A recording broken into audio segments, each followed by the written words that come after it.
Saya mandi wajib, kemudian saya terlupa menggunakan salah satu, saya mengenakan salah satu anggota badan.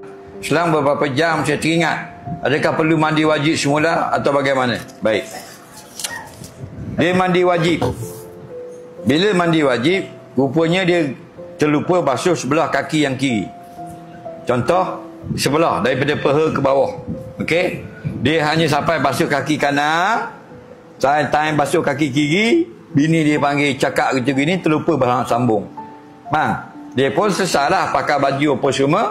Dalam sejam lepas itu baru teringat, tadi mandi junub tak basuh kaki kiri.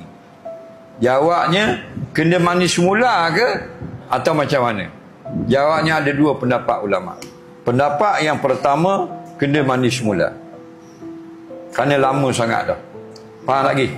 Pendapat yang kedua, selagi tidak ada niat memutuskan mandi, maka boleh sambung saja basuh.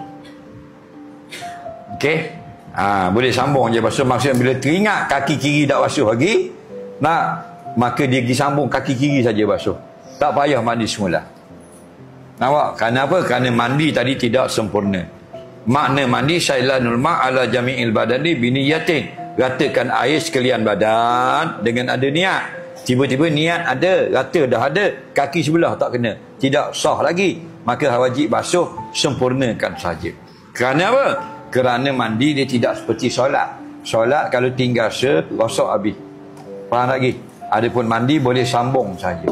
Okey? Jadi kita nak ikut pendapat yang cukup sambung saja, tak payah mandi semula, silakan. Pokoknya boleh, kerana ada fuqaha yang berkata seperti itu. Soalan seterusnya,